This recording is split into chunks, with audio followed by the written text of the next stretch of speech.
Student, welcome back in your 11th accountancy class. Today I am going to start chapter double entry system. Student, do you know what is double entry system? Double entry system क्या होता है? आपको नाम से पता होगा, लग रहा है कि डबल मतलब दो बार एंट्री, ठीक है, दो बार एंट्री करना नहीं, इसको दो बार एंट्री करना नहीं, यह डबल कॉन्सेप्ट पे बेस्ड है। मतलब कि देखिए आपको डेफिनेशन से क्लियर हो जाएगा। According to this system, every business transaction affect at least two accounts, ठीक है, two accounts in opposite direction। मतलब कि कोई भी बिजनेस ट्रांजैक्शन जो होता है वो बिजनेस में दो इफेक्ट डालता है, वो भी अपोजिट डायरेक्शन में। समझ में आ रहा है आप लोग को? नहीं, देखिए एक एग्जांपल लेते हैं। हमने बोला कि बिजनेस ट्रांजैक्शन जितने भी होते हैं वो बिजनेस में दो इफेक्ट डालते हैं, दो इफेक्ट डालते हैं। अब आपको दो इफेक्ट डालते हैं, समझ में नहीं आ रहा है तो देखिए, अगर आप मार्केट गए, ठीक है, मार्केट गए और आपको कोई चीज़ खरीदना है, जैसे आप लोग मोबाइल फ़ोन खरीदने गए, तो आप मोबाइल फ़ोन खरीदे तो आपके पास फ़ोन तो आया, बट क्या गया? पैसा गया। मतलब क्या हुआ? ये ट्रांजैक्शन हुआ, ठीक है, मतलब फ़ोन परचेज्ड, ये ट्रांजैक्शन हुआ, परचेज्ड फ़ोन, ठीक है, फ्रॉम द मार्केट 10,000। तो आपका ये फ़ोन का ट्रांजैक्शन हुआ, बट फ़ोन तो आया, आपको बदले में क्या गया? पैसा गया। तो एक ट्रांजैक्शन, मतलब ये ट्रांजैक्शन था फ़ोन का परचेज करने का, तो उसमें दो अकाउंट क्या हो रहा है? इफेक्ट हो रहा है। एक तो कैश हो गया, कैश गोइंग थिंग्स हो रहा है, ठीक है, मतलब देखिए यहाँ पे कैश, कैश क्या हो रहा है? गोइंग थिंग्स हो गया। और हमने एग्जांपल लिया सेल फोन, ठीक है, ठीक है, सेल फोन एग्जांपल लिया, सेल फोन, तो ये आ गया, मतलब कैश हमारा कम हो रहा है, ये एरो देखिए ऊपर बना है, मतलब कि कैश गोइंग थिंग्स हो गया, सेल फोन मोबाइल फोन आपका कमिंग थिंग्स हो रहा है। तो every transaction, every business transaction affect two, ठीक है, two side, at least two account in opposite direction. Opposite का मीन्स एक कम हो रहा है, एक बढ़ रहा है, इंक्रीज और डिक्रीज। अब दूसरा एक एग्जांपल लेते हैं, जैसे एग्जांपल हो गया, ठीक है, हम एक एग्जांपल लेते हैं, गुड परचेज ₹500, गुड परचेज ₹500, मतलब मार्केट से हम गुड परचेज किए 500 का, तो गुड क्या हो गया और कैश क्या हो गया? देखिए गुड परचेज करेंगे तो गुड हमारा कमी हो गया, आएगा, और कैश क्या हो गया? जाएगा। मतलब कैश हमारा डिक्रीज हो गया, गुड हमारा इंक्रीज हो जाएगा। अगर हम बिजनेसमैन हैं, हम गुड और लाए अपने बिजनेस में, ठीक है, परचेज करके, तो हमारे स्टॉक में गुड इंक्रीज हो गया और कैश हमारा डिक्रीज हो गया। तो अभी हमने बोल रहा है ना कि every business transaction affect at least two account. तो एक हमारा गुड्स अकाउंट हो गया, एक कैश अकाउंट हो गया, दोनों में अपोजिट डायरेक्शन में दिख रहा है। गुड हमारा क्या हो रहा है? ये एरो देखिए नीचे है, तो मतलब इंक्रीज हुआ, और देखिए कैश हमारा ऊपर हो गया, डिक्रीज हो गया, ठीक है। अब हम आते हैं, डिस्कस करते हैं कैरेक्टरिस्टिक्स पे। कैरेक्टरिस्टिक्स क्या है? यहाँ पे देखिए पहला ही कैरेक्टरिस्टिक्स लिखा है, अफेक्ट टू अकाउंट्स, मतलब ये दो अकाउंट को क्या करता है? इफेक्ट करता है। तो जैसा कि आप लोग देख ही रहे हैं, गुड और कैश, हम दो एक ट्रांजैक्शन लिए थे, गुड परचेज फ्रॉम मार्केट, तो गुड परचेज फ्रॉम मार्केट लिखा हुआ था फॉर कैश, तो कैश हमारा गोइंग हो गया, गुड हमारा कमी हो गया। ये फर्स्ट हमारा कैरेक्टरिस्टिक्स हमारे एग्जाम्पल पे फिट हो गया। अब देखिए एक recording of both personal and impersonal aspect, मतलब कोई भी ट्रांजैक्शन होगा, हम लोग इसको पर्सनल और इम्पर्सनल एस्पेक्ट पे क्या करेंगे? रिकॉर्ड करेंगे। आपको तो पता है टाइप ऑफ अकाउंट कितने होते हैं, तो पर्सनल अकाउंट और इम्पर्सनल अकाउंट, ये पर्सनल और इम्पर्सनल एस्पेक्ट पे होगा। तो ठीक है, अभी हम इसके बाद डिस्कस करते हैं आपसे पर्सनल अकाउंट और इम्पर्सनल अकाउंट क्या होता है। मतलब दो, यहाँ बोल रहा है टू अकाउंट को इफेक्ट करेगा, तो कौन से टू अकाउंट को? एक पर्सनल, एक इम्पर्सनल, श्योर है, पर्सनल और इम्पर्सनल को इफेक्ट करेगा।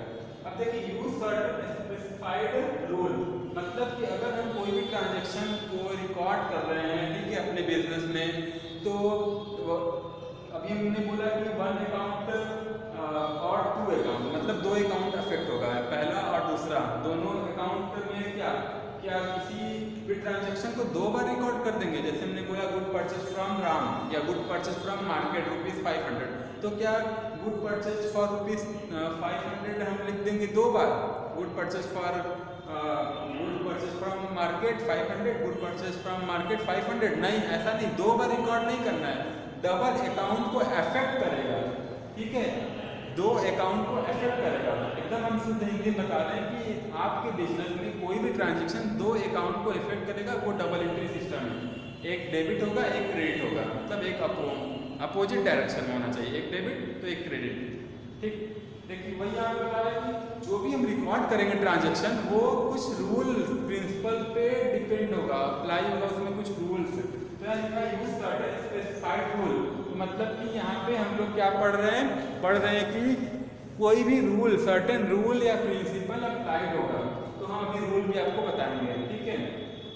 अब देखिए हम अभी आपसे बोले कि account personal and impersonal aspect पे ये डिपेंड होगा, रिकॉर्ड करेंगे तो ये पर्सनल और इम्पर्सनल क्या होता है। तो देखिए आप लोग को क्लासिफिकेशन ऑफ अकाउंट में पता चल जाएगा। टाइप ऑफ अकाउंट, देखिए यहाँ पे लिखा हुआ है क्लासिफिकेशन या टाइप ऑफ अकाउंट, तो अकाउंट को शॉर्ट में ऐसे भी लिख सकते हैं A/C अकाउंट, A/C। तो देखिए इसको 2 कैटेगराइज किया गया, पर्सनल एंड इम्पर्सनल। पर्सनल में क्या है और इम्पर्सनल में क्या है? Those account which are related to person is known as personal account, मतलब वह अकाउंट जिसमें पर्सन के बारे में बात हो, जैसे राम, श्याम, मोहन, ठीक है, तो वो पर्सनल अकाउंट हो जाएगा। अब पर्सनल अकाउंट को हम डिटेल में देखते हैं कि पर्सनल अकाउंट में इसको भी कितने कैटेगराइज में डिवाइड किया गया, नेचुरल, आर्टिफिशियल, रिप्रेजेंटेटिव, मतलब पर्सनल अकाउंट को 3 पार्ट में डिवाइड किया गया, नेचुरल, आर्टिफिशियल, रिप्रेजेंटेटिव। नेचुरल का मतलब अभी हमने बोला कि पर्सन के बारे में जिसमें बात होगा वो पर्सनल अकाउंट होगा। पर्सन का मतलब जैसे आप मान लीजिए आपका नाम मोहन है तो आप मोहन से अकाउंट, तो आप पर्सनल अकाउंट हो गए, ठीक है। तो अगर हम किसी का नाम लेते हैं तो वो पर्सनल अकाउंट हो गया। आर्टिफिशियल का मीन्स जैसे कि आप देखिए ये स्कूल का एक एग्जांपल लेते हैं, स्कूल में क्या है, ढेर सारे बच्चे गैदर्ड होते हैं, टीचर्स गैदर्ड होते हैं, तो वो टीच करते हैं, बच्चे पढ़ते हैं, ठीक है, तो ये स्कूल बन गया। वही सारे ढेर सारे पर्सन्स, ठीक है, किसी एक मतलब मान लीजिए कि किसी एक बिल्डिंग में गए और वहाँ पे ढेर सारा सिस्टम है, ठीक है, वहाँ पे वर्क कर रहे हैं, तो वो क्या बन गया, ऑफिस बन गया। ध्यान सुनिए, ढेर सारे पर्सन्स हैं वहाँ पे वर्क कर रहे हैं, कंप्यूटराइज पे सिस्टम पे, ठीक है, टाइप कर रहे हैं, मैनुअल वर्क कर रहे हैं, तो वो ऑफिस बन गया। अब अगर बच्चे हैं, टीचर्स हैं, मतलब टीचर्स नहीं, अगर बच्चे हैं और ढेर सारे पर्सन है वो एक दूसरे को टीच कर रहे हैं, पढ़ा रहे हैं, तो स्कूल बन गया। तो ये क्या है, ये हम लोग के द्वारा बनाया गया आर्टिफिशियल, मैन मेड, ये मैन मेड में है, मतलब कि अगर हम स्कूल बोले तो वही बिल्डिंग स्कूल बन गया, उसी बिल्डिंग में वर्क हो रहा है तो ऑफिस बन गया, ठीक है। किसी बिल्डिंग के नीचे मान लीजिए कि कोई गेम हो रहा है तो क्या बन जाएगा, कोई क्लब बन जाएगा, तो क्या club account, office account, school account, तो आर्टिफिशियल में आ जाएगा। केवल हम नाम लेंगे राम, श्याम, मोहन, तो नेचुरल हो गया, आर्टिफिशियल समझ में आ गया। अब रिप्रेजेंटेटिव, जैसे कि मान लीजिए आप ऐसे क्या है, एक ओनर है, ठीक है, आपका कोई बिजनेस है, तो अगर आप बिजनेस में किसी वर्कर को रखें और उसको सैलरी प्रोवाइड करते हैं, तो अगर मान लीजिए कि जुलाई, ठीक है, अभी तो जुलाई स्टार्ट नहीं हुआ है, जून चल रहा है, अभी इसका आप मई का सैलरी, ठीक है, क्या कर रहे हैं, ड्यूज है, तो ये मई से रिप्रेजेंटेटिव करेगा ना, रिप्रेजेंटेटिव, मतलब वो मई का रिप्रेजेंटेटिव करेगा, मई का ड्यूज है, तो मतलब अगर हम एक्स्ट्रा पेड कर देते हैं या कुछ ड्यूज रखते हैं तो रिप्रेजेंटेटिव किसको करेगा, मई को करेगा, ठीक है। तो रिप्रेजेंटेटिव अकाउंट की समझ में आएगा कि किसी को रिप्रेजेंट करना, अगर हम उससे कोई वर्क करा दिया और उसको हम पैसा पेमेंट नहीं किए, हैव टू पे, ठीक है, हैव टू रिसीव, मतलब हमको किसी को पे करना है या हमको किसी से रिसीव करना है, तो रिप्रेजेंटेटिव हो जाता है। अब देखिए हम बात करते हैं इम्पर्सनल अकाउंट। इम्पर्सनल अकाउंट क्या होता है, इसको 2 कैटेगरी में डिवाइड किया गया है, real account and nominal account. Real account क्या होता है, ठीक है, those account which are related to assets is known as real account. अब एसेट्स में जैसे आप लोगों को पता होगा कि एसेट्स कितने टाइप के होते हैं, कैश हो गया, बैंक हो गया, ठीक है, उसके बाद डेटर हो गया, स्टॉक हो गया। Those account which are related to assets is known as real account. अब देखिए नॉमिनल अकाउंट क्या होता है, दोज एक्सपेंसेस, ठीक है, losses, income, profit, those expenses and losses and income and profit are related to which account is known as nominal account. मैंने क्या बोला? those account which are related to income, profit, expenses, losses is known as nominal account. जैसे इसमें हो गया salary paid, ध्यान सुनिए मेरा बात, सैलरी पेड तो क्या हो गया? एक्सपेंसेस हो गया। सैलरी रिसीव, इनकम हो गया। कमीशन पेड, कमीशन रिसीव, तो हमने क्या बोला? जो इनकम और एक्सपेंसेस, प्रॉफिट या लॉस को डिनोट करे वो नॉमिनल अकाउंट होता है। ठीक है, आपको क्लासिफिकेशन ऑफ अकाउंट तो समझ में आ गया। ठीक है, कि टाइप ऑफ अकाउंट कितने होते हैं? 2 होते हैं। अब फर्स्ट वाले को 3 कैटेगराइज किया गया है, सेकंड वाले को 2 कैटेगराइज किया गया है। कभी कभी किसी बुक में आप देखेंगे कि टाइप ऑफ अकाउंट 3 दिया होगा, यहाँ पे 2 मैंने बताया। 3 कैसे होगा? ठीक है, सोचिए 3 कैसे होगा?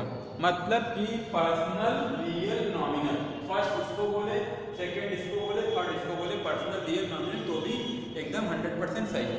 अब आते हैं, ठीक है, एक हम लोग पढ़ते हैं यहाँ पे जो हमने बोला था कि रूल जो भी ट्रांजेक्शन होगा हम लोग किसी न किसी रूल को लेकर के उस ट्रांजेक्शन को क्या करेंगे? बनाएंगे। तो कौन सा रूल होता है? आप लोग के माइंड में आ रहा होगा कि रूल क्या रूल होता है। ठीक है, देखिए rule of account, rule of account, इसी का नाम गोल्डन रूल होता है। अगर आप बुक में देखेंगे तो गोल्डन रूल भी आपको दिखेगा, गोल्डन रूल। ठीक है, कभी एग्जाम में आ गया गोल्डन रूल तो आप इसी को मेंशन कर दीजिएगा, इसी को लिख दीजिएगा, गोल्डन रूल। अब देखिए इसमें रूल क्या हम बताने जा रहे हैं आपको, इसी अकाउंट्स का रूल बताने जा रहे हैं। मतलब पर्सनल अकाउंट का रूल क्या होता है? ठीक है, तो यहाँ पे लिखेंगे पर्सनल अकाउंट। पर्सनल अकाउंट का क्या रूल होता है? अब पर्सनल अकाउंट में आपको पता ही होगा कि कोई पर्सन है, उस पर्सन क्या करेगा? या तो रिसीव करेगा या तो पेड करेगा। ठीक है, तो रिसीवर होगा या गिवर होगा? नहीं बोला आपसे, गिवर होगा। रिसीवर को क्या करते हैं? डेबिट करते हैं। Receiver is debit, giver is credit. Easy है, receiver is debit, giver is credit. अब पर्सनल के बाद देखिए अब रियल ले लेते हैं। ठीक है, रियल का क्या रूल होता है? रियल अकाउंट, अकाउंट हम ए और पब्लिक सी लिख रहे हैं, ये अकाउंट है, कॉमर्स में आप लोग धीरे धीरे शॉर्टकट जान जाएंगे, शॉर्टकट यूज कर सकते हैं। तो हो जाएगा what comes in debit and what goes out